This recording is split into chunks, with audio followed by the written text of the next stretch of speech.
Bienvenue dans le monde de la philosophie, bienvenue à vous Alain de Benoît.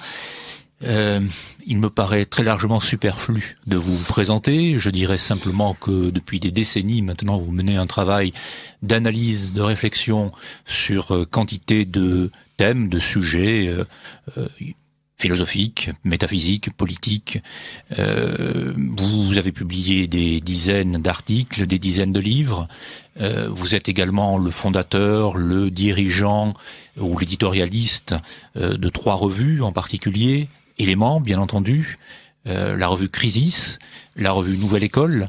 Je précise à ce propos que le dernier numéro de la revue Nouvelle École, dont la périodicité est annuelle, vient de paraître, qu'il est consacré à Pierre-Joseph Proudhon, l'une des grandes figures de ce que l'on pourrait appeler le socialisme français, y compris dans et de l'anarchisme bien entendu, mais d'un socialisme qui a été éclipsé, enfin un certain nombre de pensées et de figures ont été éclipsées par la domination marxienne ou marxiste liée à l'histoire du mouvement communiste international, bien entendu. Donc ce numéro est en vente sur dans un certain nombre de librairies et sur un certain nombre de sites internet. Je vous reçois aujourd'hui parce que vous vous apprêtez à publier un ouvrage, à le rééditer très exactement, puisque vous avez cet ouvrage-là, donc c'est Demain la décroissance, penser l'écologie jusqu'au bout, Demain la décroissance avec un point d'exclamation, qui a été originellement publié aux éditions Édite en 2007. Oui, c'est une publication qui a 10 ans. Qui a 10 ans. Et je dois préciser tout de suite que la nouvelle édition sera enrichie elle est enrichie d'une substantielle introduction qui est destinée à actualiser un peu les données du livre. Et d'autre part, c'est important, que le titre a changé. C'est-à-dire que la nouvelle édition s'intitulera Décroissance ou toujours plus ? Point d'interrogation, avec le même sous-titre, Penser l'écologie jusqu'au bout. Voilà. Et c'est donc Pierre-Guillaume Deroux. Alors c'est Pierre-Guillaume Deroux qui est l'éditeur. Et le livre devrait être dans les librairies, il est actuellement chez l'imprimeur, il devrait être dans les librairies d'ici 2 semaines peut-être. Voilà. Très bien. Votre intérêt pour l'écologie n'est pas récent. Je parlais des revues. La revue Crisis avait consacré en septembre 1993 un dossier à l'écologie. D'ailleurs, vous aviez publié en particulier un article que vous avez repris dans Demain la décroissance. Cet intérêt pour l'écologie, vous l'avez manifesté également dans un autre ouvrage, quoique d'une manière peut-être plus traité d'une manière différente, un ouvrage Des animaux et des hommes, sous-titré La place de l'homme dans la nature, paru lui aux éditions Alexis Farmak, oui. Qui reprend, qui se situe dans un positionnement intellectuel assez semblable. Alors, Des animaux et des hommes est un livre plus philosophique, si vous voulez. Mais vous avez raison, c'est à certains égards complémentaire, puisqu'on dit toujours autour de la problématique de la nature, et vous savez bien à quel point ce mot de nature a une histoire philosophique, combien il est riche, complexe, et combien il a des manières très différentes, évidemment, d'envisager la nature. La nature pour Thomas d'Aquin, c'est pas la même chose que la nature pour Darwin ou pour bien d'autres. Bon, là je prends le mot nature évidemment dans un sens assez général, qui est non pas seulement la campagne, les forêts, les petits oiseaux, mais ce qui constitue le cadre systémique de la vie. Le mot écologie est apparu à la fin du 19e siècle par l'intermédiaire, son inventeur a été Ernst Haeckel, qui définissait l'écologie comme la science, la discipline scientifique qui s'intéressait aux écosystèmes et aux rapports que les êtres vivants entretiennent avec leur milieu naturel. Voilà. Et cette question d'ailleurs de la nature, de la définition de la nature vous importe d'ailleurs parce que dans un certain nombre de vos ouvrages, vous avez pointé la difficulté, et y compris dans Demain la décroissance, la difficulté qu'il y a à interpréter par exemple la notion de loi naturelle. Oui, qui n'est bien pas sûr. Si facile. C'est l'exemple que je vous donnais tout à l'heure, en parlant de Thomas d'Aquin oui. et de Darwin. La loi naturelle pour Thomas d'Aquin est en fait une loi surnaturelle, il faut bien le dire, n'est-ce pas, puisqu'elle a une origine divine. Pour Darwin, c'est évidemment tout à fait autre chose. C'est plutôt la sélection naturelle, la concurrence généralisée, la loi du plus fort, toute chose dont le darwinisme social fera un usage d'ailleurs détestable, hein, jusqu'à ce que des travaux récents montrent à quel point les phénomènes de coopération sont aussi importants que les phénomènes d'agressivité ou de rivalité dans l'évolution des espèces. Bon, le livre, comment le situer un peu, puisqu'il s'agit quand même d'arriver sur la problématique de la décroissance.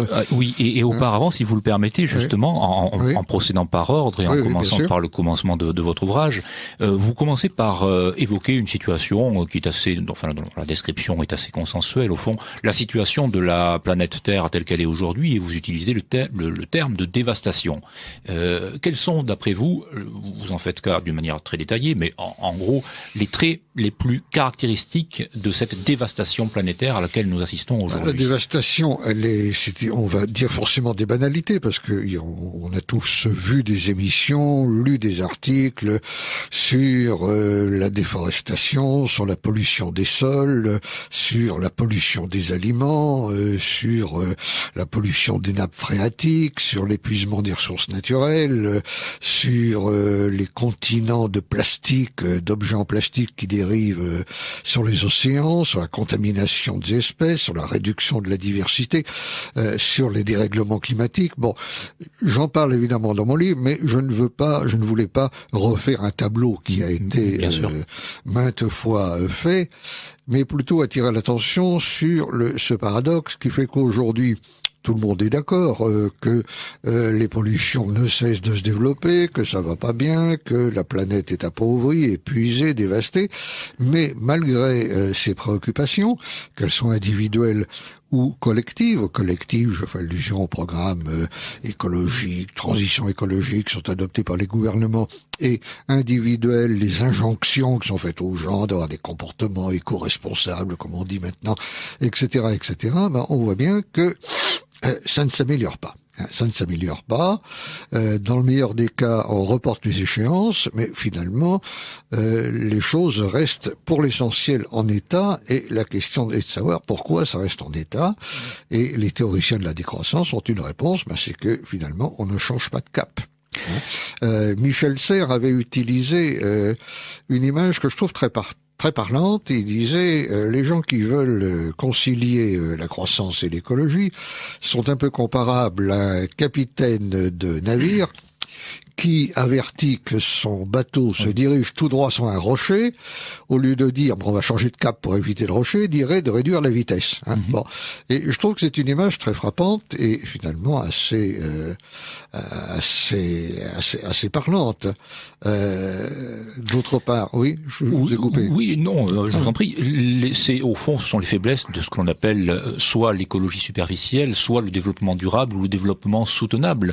C'est par opposition à ce cap nouveau qui est celui de la décroissance. C'est-à-dire qu'à partir du moment où tout le monde a reconnu qu'il y avait des problèmes, qu'on ne pouvait pas les nier, il s'est formé, si je peux dire, et en résumant très grossièrement, deux tendances différentes. L'une qui est dominante aujourd'hui, qui est celle qu'on appelle le développement durable, responsable, soutenable, enfin il y a tout un tas d'expressions, et qui nous dit en quelque sorte que on peut continuer à avoir une croissance qui augmente régulièrement, tout en faisant en sorte que les dommages écologiques ne soient pas trop graves ou qu'on puisse les réparer. C'est l'image du capitaine de navire qui ralentit la vitesse. La réalité, et c'est là où on touche au fond des choses, c'est que nous sommes au fond dans une idéologie. Car la croissance, avant d'être une donnée économique, c'est une idéologie. Il faut se souvenir que pendant des siècles et des millénaires, l'humanité ne s'est pas particulièrement souciée de croissance.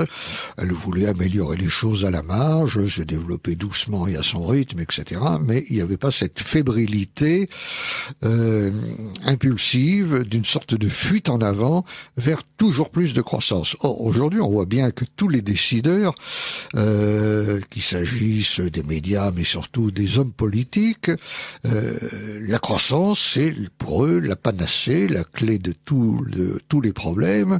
Donc la croissance baisse, c'est une horreur absolue. Il faut faire revenir la croissance, regonfler la croissance, décrocher la croissance. Je crois que Sarkozy disait même, je vais décrocher la croissance avec les dents, n'est-ce pas? Bon, formidable. Non. Alors qu'est-ce que c'est la croissance? La croissance, c'est que le volume des activités économiques soit toujours plus important. Qu'il y ait toujours plus d'échanges, toujours plus de marchés, toujours plus de profits, et on comprend bien la raison pour laquelle la croissance rentre dans l'horizon naturel du capitalisme libéral ou du libéralisme tout court. Le progrès est assimilé à la croissance. J'ajoute, mais on y reviendra peut-être, que cela traverse complètement les familles politiques. On y reviendra, oui. Puisqu'il y a eu des productivistes de droite et de gauche. En tout cas, la croissance, c'est cela. Et pour mesurer la croissance, on a un instrument formidable qui s'appelle le PIB. Quand on gagne des points de PIB, ça veut dire que la croissance augmente. Or, la critique du PIB a été faite de longue date. Je rappelle les grandes lignes dans mon livre. Le premier point, c'est que le PIB comptabilise les activités économiques, quelles qu'elles soient. Il comptabilise comme positive une activité économique qui va résulter d'une catastrophe, par exemple. La grande tempête de 89 a augmenté la croissance d'1,2 point. Une épidémie, un tremblement de terre, tout ça va susciter une activité économique. Donc, les gens qui pensent que le PIB mesure le bien-être, déjà, font une très grosse erreur sur ce point. La seconde chose qu'il faut prendre en considération, c'est que la richesse identifiée par le PIB n'est pas une richesse nette dans la mesure où les calculs ne tiennent pas compte de la dégradation des ressources naturelles, des coûts marginaux, etc. Alors, donc, cette croissance, tous azimuts, cette activité économique entraîne des dégâts. Alors, ces dégâts, il y en a deux principalement. C'est, je laisse de côté les dérèglements climatiques parce que c'est un peu compliqué. On se focalise, à mon avis, un peu trop là-dessus, mais on y reviendra si vous voulez. C'est d'abord les pollutions de toutes sortes, qui sont des pollutions dont il faut bien voir qu'elles ne sont pas extérieures à l'homme. Quand on dit que les sols, les forêts, les nappes phréatiques, tous les océans, toutes ces choses-là sont polluées, ça veut dire que ça va passer à l'homme.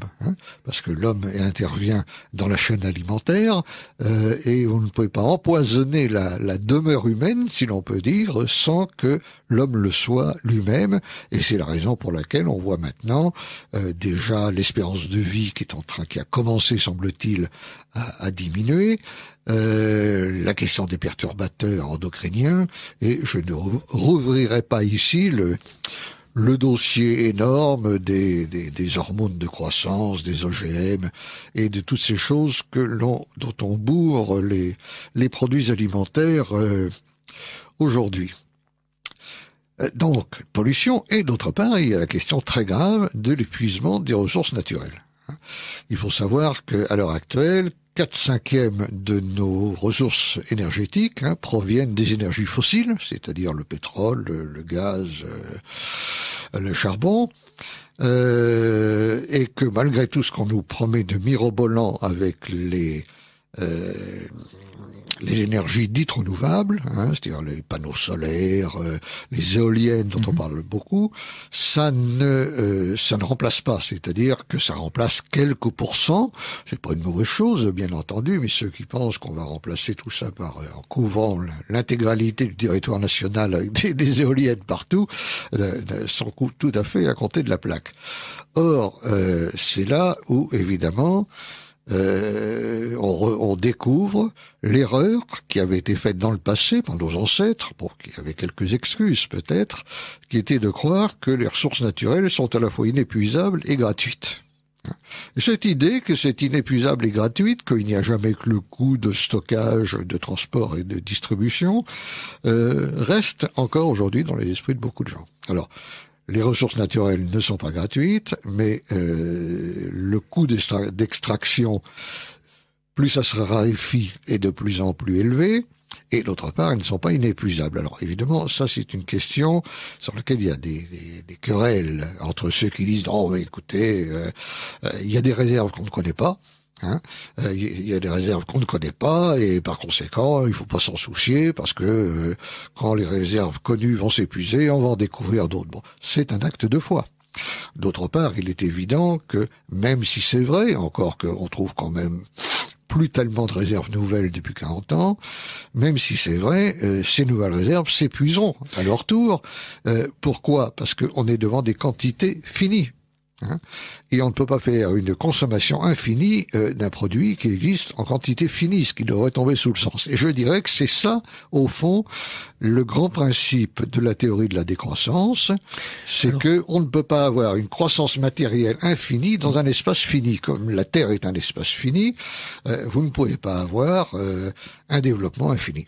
Il y a tout le discours également autour de l'innovation, c'est-à-dire un certain nombre de projets sont déjà en cours. Je pense par exemple à ces projets de construction de routes, de revêtement de routes qui permettraient simplement par le passage des véhicules et le contact avec les pneus d'alimenter un certain nombre de processus énergétiques de manière à contribuer à la puissance énergétique précisément. Oui, alors, donc cette innovation-là, c'est aussi une réalité. C'est une réalité et les innovations, l'homme est un être créatif et inventif et il faut souhaiter qu'il y ait des innovations. Simplement, pour autant, et par rapport à ce que l'on sait, d'abord il est très tard, la situation est quand même très très avancée et d'autre part ces innovations jouent un peu à la marge. On a donné l'exemple par exemple des voitures électriques. Oui. Lorsque j'ai écrit la première édition de mon livre, on parlait pas beaucoup de la voiture électrique, c'était quelque chose d'assez lointain. Et puis depuis, c'est devenu une réalité. C'est pas encore très développé, mais on dit bah voilà, c'est la solution. Les voitures ne vont plus être alimentées au pétrole. Par conséquent, elles ne vont plus rejeter de gaz carbonique dans l'atmosphère. On va utiliser les voitures électriques. Mais en réalité, les voitures électriques, d'abord, incontestablement, elles polluent moins que les automobiles thermiques, mais elles polluent quand même, au moment de leur fabrication notamment, de l'installation des batteries, de l'usure des pneus sur la route, du recyclage comme déchets. On s'aperçoit que cette pollution n'est pas nulle. Et puis, il y a quelque chose que les écologistes connaissent bien, c'est ce qu'on appelle l'effet rebond. Alors, qu'est-ce que ça veut dire, l'effet rebond ?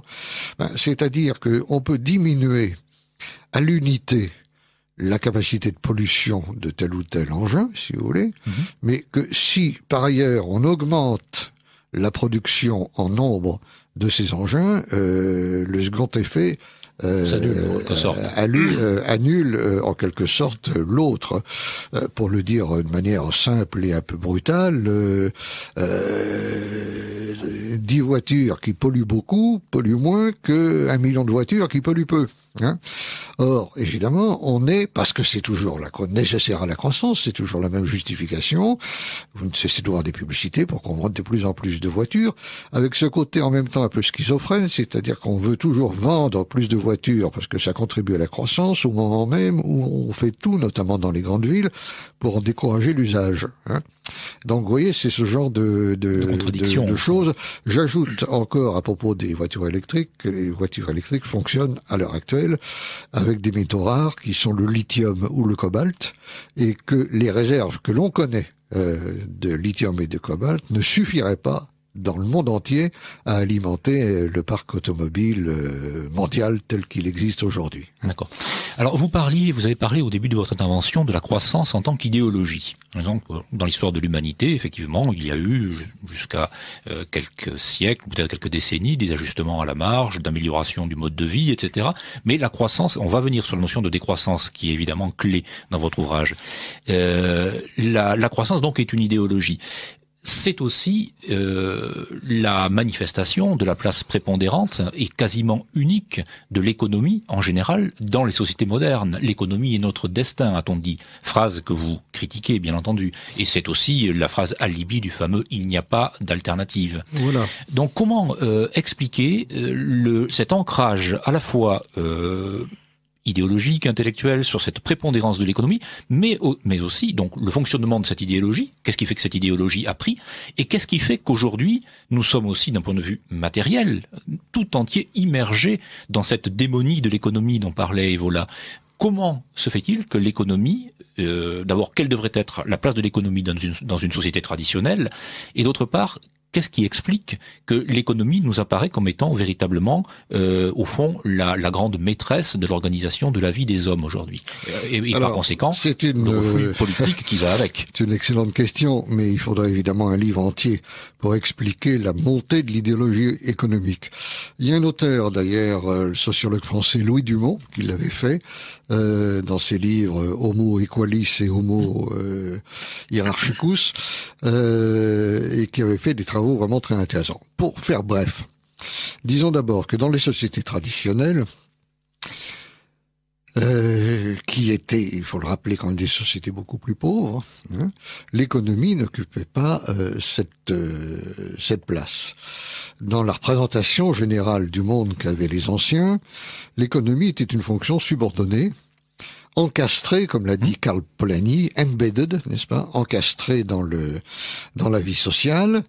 Et il y avait une hiérarchie des fonctions très nette, c'est-à-dire que ce qui était de l'ordre du politique, de la souveraineté juridique et du sacerdoce l'emportait sur ce qui était purement combatif, et ce qui était purement combatif l'emportait sur ce qui était de l'ordre de la production ou de la reproduction. Donc il y avait une sorte de dévaluation de l'économie et du commerce.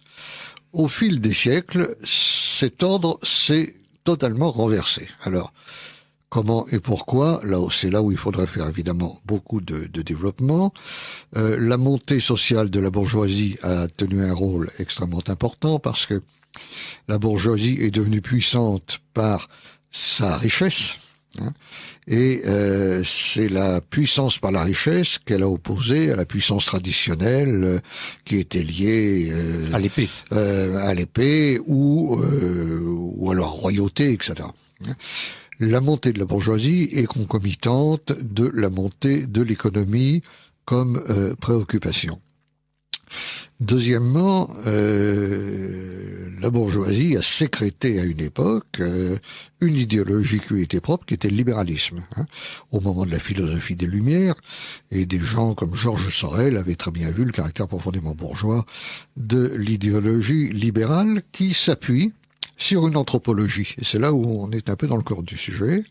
C'est-à-dire que l'homme, l'image de l'homme que se fait le libéralisme, c'est l'image d'un être essentiellement producteur et consommateur, essentiellement égoïste, indépendant, qui détermine librement ses choix, sans qu'il n'y ait rien en amont de lui-même qui pèse sur ses choix, c'est-à-dire aucune appartenance, aucun héritage, etc.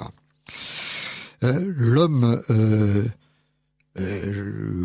pour la doctrine libérale, c'est l'homme économique, c'est l'homo economicus, c'est-à-dire un être qui passe son existence à rechercher par tous les moyens la possibilité de maximiser son meilleur intérêt matériel et privé.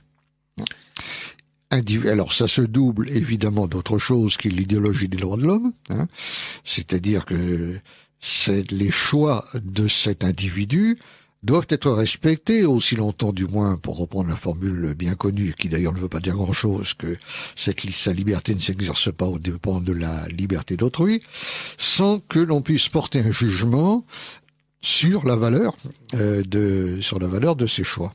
Donc c'est l'idéologie du désir qui s'appuie sur l'idée que tous les êtres naîtraient avec des droits naturels imprescriptibles dont ils seraient pourvus à la naissance, exactement comme ils sont pourvus de jambes, de bras ou d'oreilles. Donc il y a une sorte de circulation, si vous voulez, entre l'anthropologie libérale,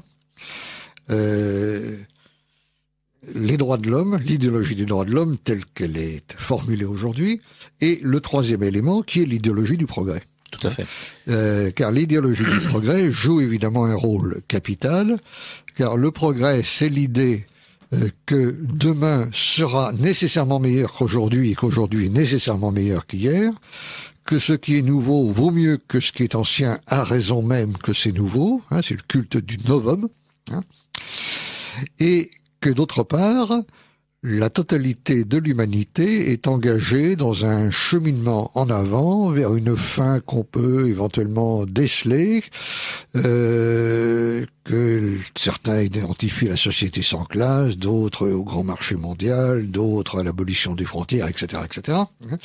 Mais vous trouvez toujours cette idée d'une marche unitaire en avant de l'humanité vers une fin déterminée, et le moteur principal de ce progrès étant justement la croissance économique qui permet de disposer de plus en plus d'objets, de plus en plus de marchandises. D'où ce qu'il faut bien appeler aussi l'idéologie de la marchandise, ce que Karl Marx avait appelé le fétichisme de la marchandise, qui entraîne une réification, une objectivation des rapports sociaux, qui se traduit par le fait que les rapports entre les hommes deviennent de plus en plus calqués sur les rapports des hommes aux objets. Et alors, en se faisant peut-être l'avocat du diable, Alain de Benoît, ce modèle, entre guillemets, ou ce contre-modèle, ou cet anti-modèle, peu importe, mais il fonctionne. Alors, il est bancal, il pollue, il dévaste, mais il n'empêche qu'à l'échelle de la planète, par exemple, les migrations se font plutôt de l'hémisphère sud vers l'hémisphère nord. Le capitalisme de la séduction dont parlait Michel Clouscar est une réalité, c'est-à-dire que nous-mêmes, en tout cas, à titre individuel, peu importe, mais en tout cas nos compatriotes, enfin, sont aussi à la recherche du nouvel objet. Enfin, n'y a-t-il pas, de ce point de vue-là, l'anthropologie libérale n'a-t-elle pas visé assez juste sur certaines manifestations du désir humain ou du sens de l'intérêt, à tel point que la machine, si emballée soit-elle, continue de fonctionner et de séduire? Mais je pense que votre objection est tout à fait juste. Je crois que c'était une grande erreur d'une gauche un peu dépassée aujourd'hui que de dire, par exemple, le capitalisme, ça ne marche pas. Hein, mais vous allez voir, le communisme soviétique, ça va marcher beaucoup mieux, pour faire d'ailleurs grosso modo la même chose. Oui. Hein, parce que le système soviétique, finalement, était un capitalisme d'État. Bien sûr. Alors ça, je crois que ce reproche est tout à fait infondé, et c'est la raison d'ailleurs pour laquelle il a été abandonné très vite par des gens aussi divers que Jacques Ellul, Bernard Charbonneau, Ivan Illich, André Gortz, et bien d'autres, Hein. Non, ça marche effectivement. La question, c'est de savoir à quel prix. Ça marche parce que ça fait fond sur le désir. Comme le désir est a priori illimité et que toute satisfaction du désir suscite une appétence pour un nouveau désir, l'homme, être désirant perpétuellement, aspire à une croissance illimitée qui va lui apporter toujours plus d'objets, toujours plus de marchandises, toujours plus de gadgets, et ainsi de suite. Et là, on est dans une démarche qui est celle de la démesure. Là aussi, si on regarde les sociétés traditionnelles, non seulement les sociétés, mais pratiquement toutes les philosophies et les religions traditionnelles ont condamné la démesure. Les Grecs condamnaient l'hubris, comme l'une des attitudes de l'esprit humain les plus prédatrices et les plus catastrophiques et tragiques. Catastrophiques, oui, catastrophiques. Tandis qu'aujourd'hui, on est dans un système qui, flattant tous les désirs, visant même à les institutionnaliser, à les créer, ainsi qu'on le voit avec les débats dits sociétaux, ou à les créer parce que les besoins, ça se crée, se suscite. On connaît très bien les techniques qui permettent cela. Donc ça marche très bien. Mais la question, c'est que une croissance illimitée, répondant à un désir illimité, par quoi ça va se traduire? Ça va se traduire par des dégâts illimités. Vous savez, il y a un indice qui est assez bien connu des spécialistes, j'ai oublié son nom, mais c'est un indice qui donne pour chaque année la date de l'année où on a atteint le moment où on a prélevé sur sur la planète tout ce qu'elle peut reconstituer. Hein. Alors en 2017, c'était, je crois, le 17 août. Hein. Jusqu'au 17 août, on parvenait à reconstituer, et puis après, c'est de l'endettement en quelque sorte. De la perte. Hein. C'est de la perte, c'est de l'endettement, même si ça se manifeste par une croissance économique incontestable. Donc ça réussit, mais il faut en voir le prix. Et puis attention, que ça réussisse ne veut pas dire que ça réussira toujours. C'est-à-dire qu'à un moment, on se heurte à des contradictions qui sont tellement fortes qu'on peut plus éviter le mur. Hein. On sait par exemple que si toute la population de la Terre consommait autant que les Américains et les Californiens en particulier, on aurait besoin de 7 ou 8 planètes supplémentaires. Hein. C'est juste une image frappante pour les esprits, mais qui dit bien ce qu'il en est. Donc, c'est le principe même d'ailleurs du crédit. Hein. On consomme ce qu'on n'a pas, en disant on paiera plus tard. Hein. Nos descendants paieront, et puis bon, on va voir évidemment les résultats. Donc il y a dans la théorie de la décroissance, qui n'est pas une théorie de l'arrêt économique ni de la régression. Tout ne doit pas décroître. Alors justement, venons-en précisément à cette notion de décroissance, qui a de quoi effrayer, puisqu'on conçoit la croissance à tort ou à raison comme un processus global d'enrichissement. La décroissance, c'est en effet être conçu comme un risque d'appauvrissement, voire d'entrer dans la misère, ou en tout cas de l'extension de la pauvreté, et on pourrait considérer que cette frugalité à laquelle peut-être, c'est une question que je vous pose, appelle la décroissance, n'est pas précisément, ne répond pas aux désirs de nos contemporains. Oui, et on l'a dit aussi d'ailleurs à propos des pays du tiers-monde, en disant la théorie de la décroissance, c'est un luxe pour les riches, hein, parce que les gens du tiers-monde, ils veulent au contraire de la croissance, etc. Alors c'est un argument dont je comprends bien le sens et qui peut avoir une certaine portée, et en même temps je le crois tout à fait faux. Pour deux raisons, c'est que on ne peut l'utiliser qu'en caricaturant la théorie de la décroissance. Vous savez, il y a beaucoup de théoriciens de la décroissance. En France, le plus connu, c'est certainement Serge Latouche. Il y en a bien d'autres. Je connais beaucoup de décroissants, hein, d'objecteurs de croissance, comme ils disent. Aucun ne veut revenir à la marine à voile, la lampe à huile, etc. Non, il s'agit simplement de rompre avec la démesure.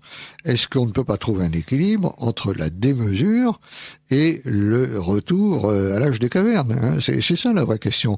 Donc l'objection est caricaturale. Hein.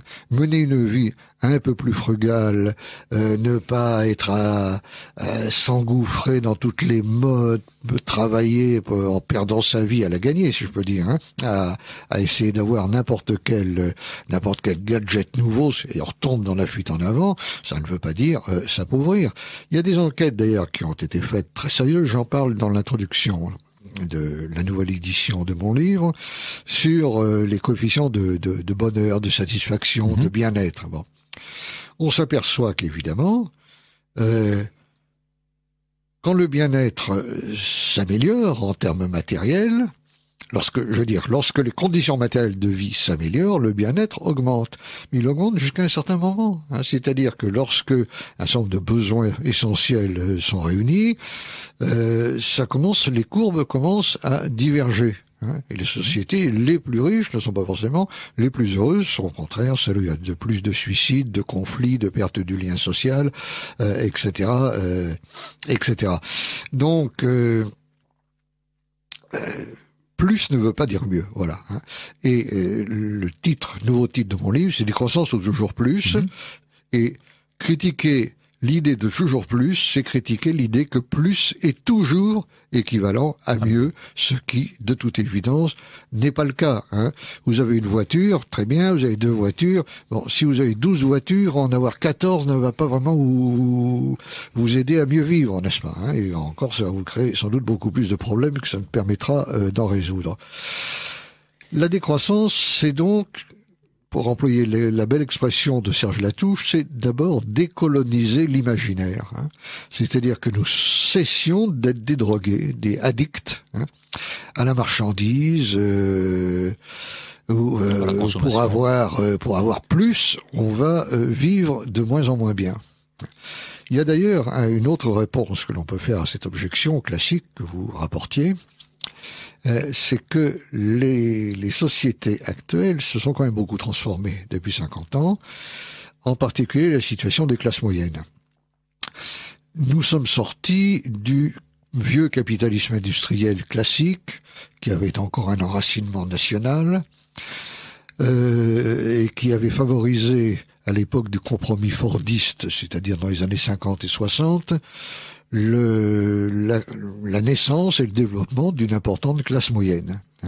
C'était l'époque de la théorie du déversement qui avait été théorisée par Alfred Sauvy et qui représentait la société comme une pyramide. Alors les profits qui s'accumulaient en haut de la pyramide, évidemment, le haut de la pyramide en profitait en conséquence, mais malgré tout, ces profits étaient un peu réinvestis et ça finissait par redescendre sur les flancs de la pyramide, ce qui fait que tout le monde en profitait au moins un peu. Donc il y avait eu un enrichissement un peu général. Mais nous sommes sortis de ce modèle. Nous sommes sortis du modèle de la société en pyramide pour rentrer dans le modèle de la société en sablier. Société en sablier, c'est une société dans laquelle les profits qui s'accumulent en haut ne redescendent plus vers le bas. Et pour le dire en employant une formule bien connue, les riches sont toujours plus riches, les pauvres sont toujours plus pauvres. Et en effet, on s'aperçoit que le nombre des pauvres, des chômeurs, des mal logés, etc., dans les sociétés développées, c'est-à-dire dans les sociétés riches, ne diminue pas, mais augmente. Et c'est là quelque chose qui devrait nous encourager à poser des questions, si vous voulez, puisque s'il est vrai que le capitalisme, ça fonctionne, il doit finir par enrichir un peu tout le monde. Or, ce n'est plus le cas. Nous sommes sortis de l'époque du capitalisme de partage pour rentrer dans un capitalisme très exclusivement financier et spéculatif, déconnecté dans une très large mesure de la production réelle et qui se traduit par des inégalités grandissantes à la fois à l'intérieur des pays et entre les pays. Donc, si tout le monde s'enrichissait actuellement, ça serait différent. Mais ce n'est pas le cas. Donc, pour revenir à l'histoire de la décroissance, décoloniser l'imaginaire, ça veut dire comprendre qu'il n'y a d'autres valeurs que les valeurs marchandes dans l'existence, que les valeurs marchandes ont bien entendu leur légitimité propre, mais cela ne leur donne pas le droit de dominer tout le système des valeurs, qu'il y a des choses plus importantes, que les raisons de vivre et de mourir ne sont pas données par un taux de PIB, que l'homme n'est pas seulement un égoïste qui maximise son intérêt, mais aussi quelqu'un qui peut se sacrifier pour ses semblables et aller même jusqu'à donner sa vie pour des causes qui lui paraissent en valoir la peine. Et donc qu'on revienne à une conception plus équilibrée de la vie. Alors, bien sûr, ça ne se fera pas en un jour, et je n'ignore pas aucun décroissant, d'ailleurs, n'ignore les réticences auxquelles la théorie se heurte, parce que il y a une pente vers la facilité. C'est quand même plus facile de consommer que de se dire non, je vais me restreindre. Mais le problème, c'est que on va dans le mur. Donc la réponse des décroissants à cette objection-là, c'est que, écoutez, continuez et vous verrez.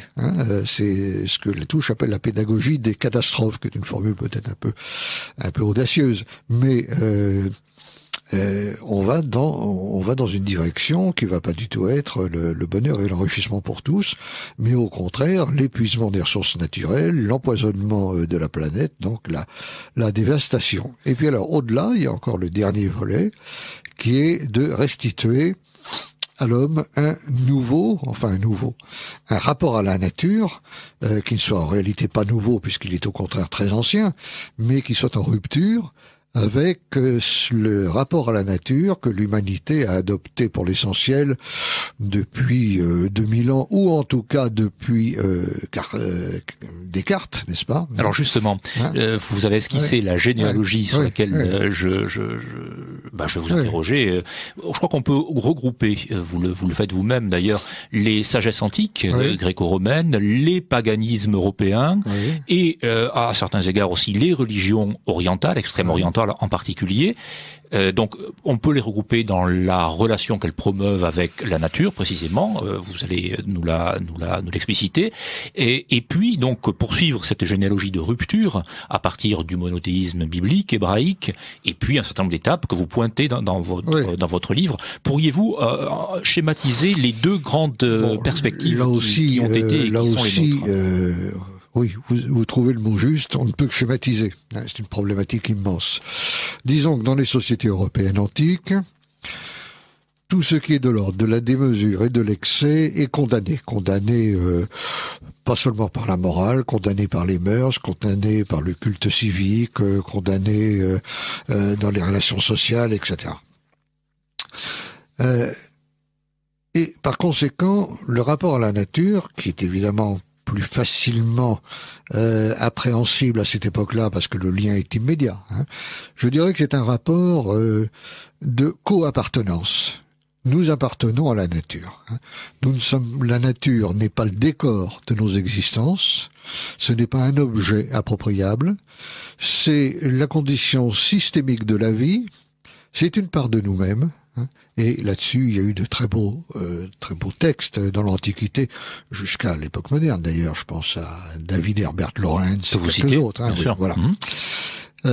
Donc c'est un rapport de co-appartenance, Heidegger aurait dit d'amicale connivence, si vous voulez. Le monothéisme biblique introduit une idée nouvelle. D'abord l'idée d'un monde créé, et par conséquent une distinction entre l'être créé et l'être incréé. L'être incréé, s'identifiant à Dieu, était évidemment supérieur à sa création. Ce qui ne veut pas dire qu'il la dévalue, il dit au contraire qu'elle est très bonne, mais évidemment, elle n'a pas le même degré de sacré intrinsèque. Et puis, il y a dans la Genèse, vous savez, cette phrase où Yahvé dit « Emplissez la terre, soumettez-la, dominez-la ». Alors, je sais bien qu'à date récente, on a dit oui, mais attention, parce que dominer, c'est pas dans le sens de ça veut pas dire dominer, ça veut dire prendre soin, être le gardien d'eux, etc. En réalité, moi, je me suis penché un peu sur le problème. Lorsque l'on voit le mot hébreu qui est employé là, c'est un mot qui revient à plusieurs reprises dans la Bible pour exprimer des relations de maîtrise et de domination, sinon d'agression brutale.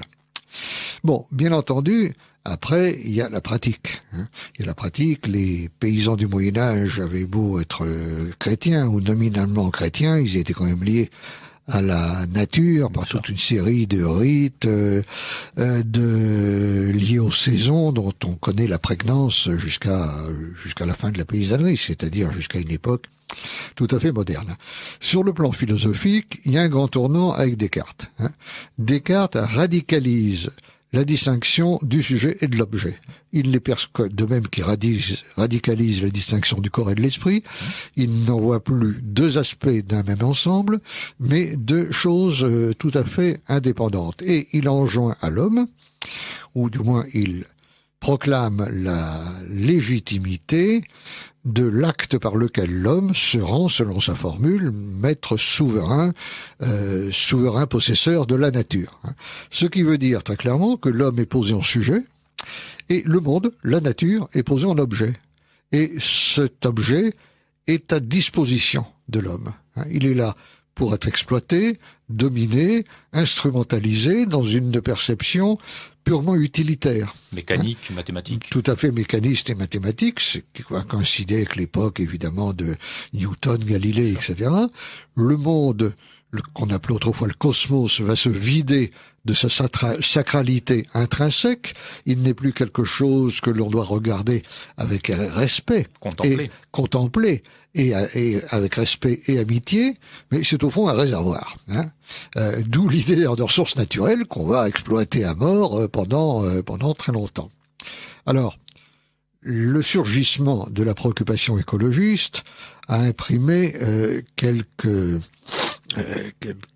infléchissements, notamment dans la doctrine de l'Église, et on pense ici à la très belle encyclique du pape François, l'Audatio Si, qui alors là amorce, enfin confirme si l'on préfère, un tournant écologiste dans lequel l'Église ne s'était engagée auparavant que de manière très marginale ou très timide. Alors on cite toujours l'exemple du sympathique François d'Assise, n'est-ce pas, mon frère Soleil, etc. Bon, tout cela est très beau, mais quand on connaît un peu l'histoire de l'Église, on s'aperçoit d'abord que François d'Assise n'a pas été très bien vu par les autorités ecclésiastiques de son temps. Il a été à deux doigts d'être déclaré hérétique, et que ça reste quand même un exemple un peu tardif. Bon, cela dit, il n'est jamais trop tard pour bien faire, et par conséquent, le pape François a quand même apporté dans cette encyclique où il prononce le mot de décroissance. Il prononce le mot de décroissance en disant que au moins dans certains domaines, dans certains secteurs, dans certains pays, la décroissance est nécessaire. C'est la première fois qu'un souverain pontife déclare cela. Alors, est-ce qu'il sera suivi pour autant par les fidèles? C'est une autre question. L'encyclique L'Audatio Si a fait l'objet de critiques très violentes de la part des certains économistes catholiques libéraux, qui, dans la critique, revenaient à dire que le pape s'occupe de ses messes et puis qu'il nous laisse nous occuper d'économie. Mais c'est une vue qu'on trouve souvent d'ailleurs à droite. Le pape, qu'est-ce qu'il s'occupe de politique? Bon, c'est un mauvais reproche à mon avis, parce que quand on est le souverain pontife, le pape de plus d'1 milliard de fidèles, on doit avoir à dire quelque chose quand même sur le monde et la société dans laquelle on vit. Ça me paraît évident, sans pour autant se comporter en chef de parti. Alors, vous avez évoqué cette amitié avec le monde et cette co-appartenance avec le monde. Il y a un penseur qui a beaucoup, je crois il y en a plusieurs, bien entendu, vous êtes nourri d'une quantité d'esprits et de penseurs. Enfin, 2 ont beaucoup compté pour vous et comptent toujours beaucoup, c'est Nietzsche et Heidegger. Et vous évoquez dans votre livre Heidegger, la pensée de Heidegger comme une perspective, au fond, comme une, je crois qu'elle correspond assez bien, mais vous allez me le dire si c'est le cas ou pas, à ce à quoi vous aspirez peut-être, ou en tout cas ce vers quoi l'humanité pourrait tendre, c'est-à-dire cette voie médiane en quelque sorte entre l'hubris et la paupérisation ou la misère, bien entendu. Et vous rappelez cette belle formule de Heidegger à propos de l'homme qui est le berger de l'être. Oui. Est-ce que vous évoquez également le fameux quadripartite de Heidegger, cette relation entre la terre, le ciel, les dieux et les mortels. Est-ce que vous pourriez en quelques minutes nous dire en quoi la pensée de Heidegger et cette belle formule de berger de l'être peut-être, d'un point de vue philosophique en tout cas, une direction? En quoi peut-elle nous aider à penser ce moment-là? Alors, Heidegger en quelques minutes, c'est plus que Heidegger pour les nuls. Je vais m'en tenir simplement à un point, si vous voulez. Oui.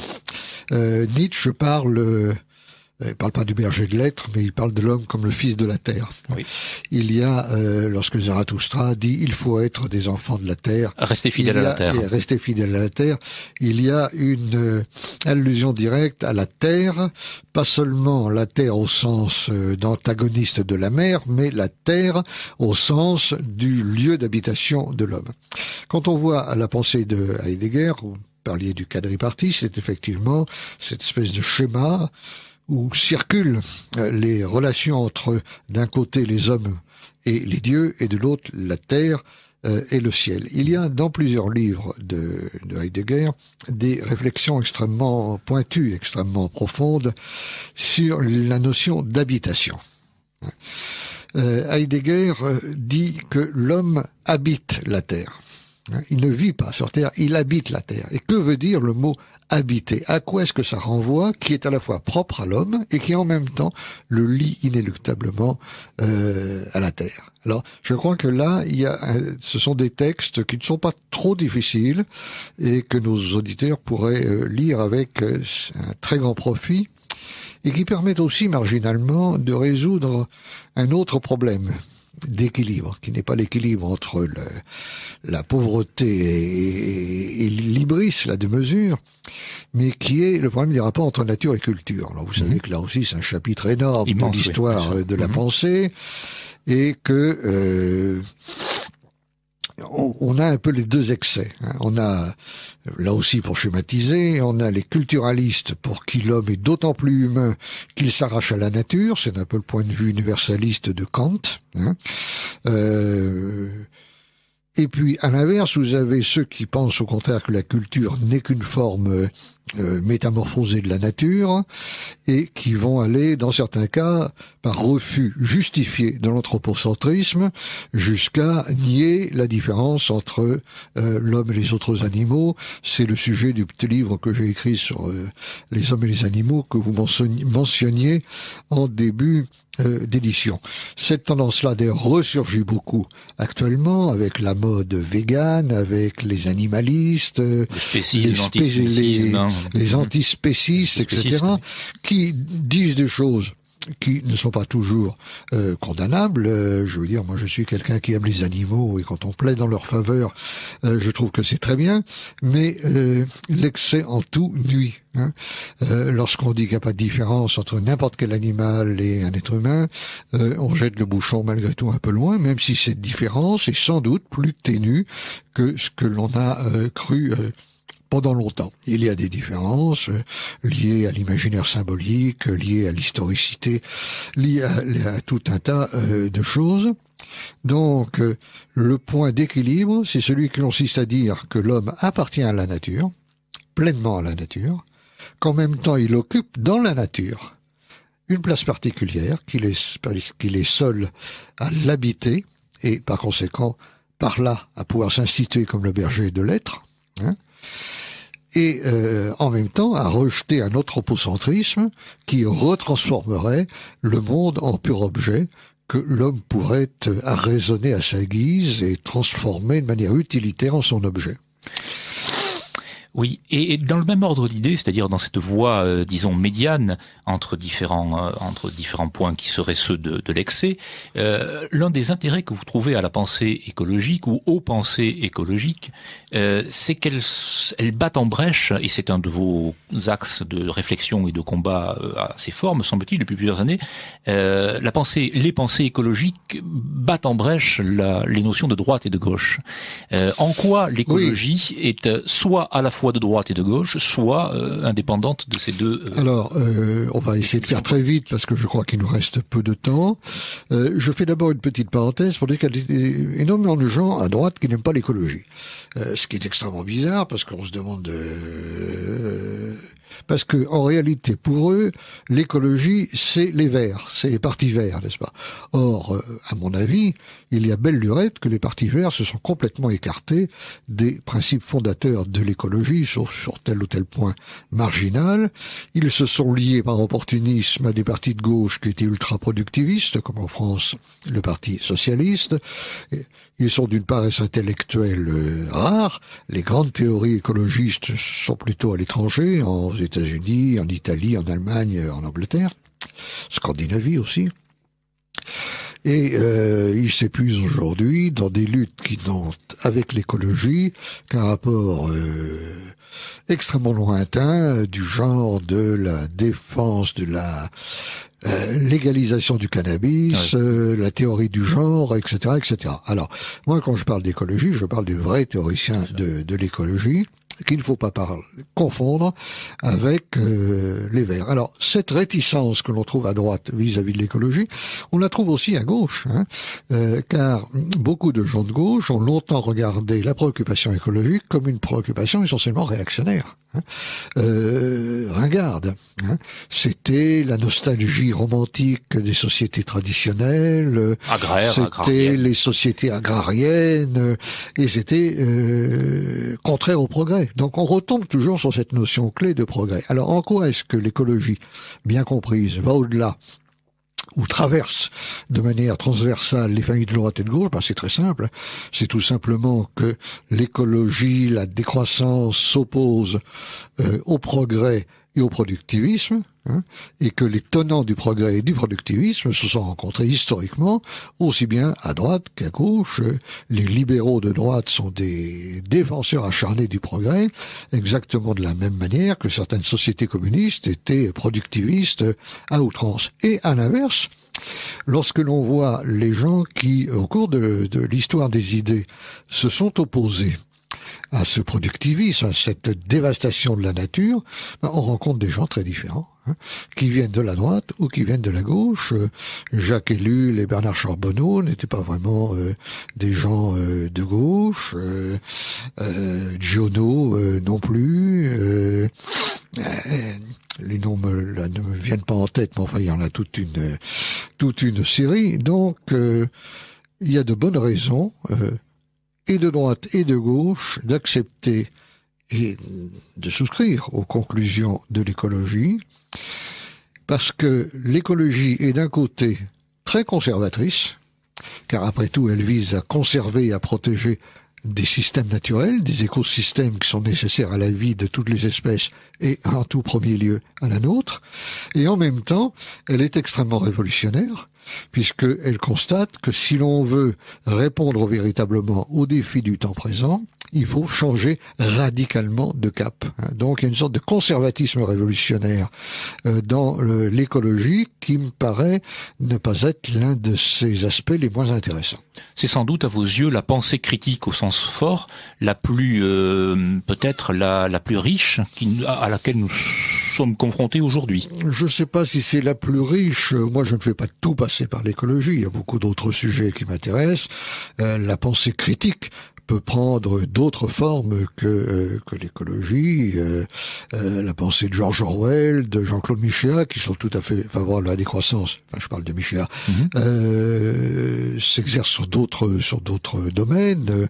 Jean Baudrillard également. Enfin, je veux dire, il y a tout un tas d'auteurs, à mon avis, de premier plan, qui contribuent à la pensée critique. Et ce sur quoi il faut s'interroger, c'est sur l'avenir de la pensée critique dans un monde qui, à certains égards, paraît désespérément consensuel autour du pire des horizons. Merci beaucoup Alain de Benoist pour cette émission. Je crois que vous êtes vous-même un penseur ô combien qui illustre avec beaucoup de brio et de profondeur cette pensée critique aujourd'hui en France et en Europe. Donc merci beaucoup pour votre participation à cette émission. Je termine en disant simplement que la revue Livre Arbitre, excellente revue littéraire, organise à l'occasion de la sortie de son prochain numéro consacré à Michel Mort une soirée jeudi prochain, le 15 mars à 19h30, dans un lieu qui est encore indéterminé mais que vous trouverez facilement sur Internet. Et je vous remercie à nouveau, Alain de Benoist, pour votre participation et pour votre réflexion. Merci à vous.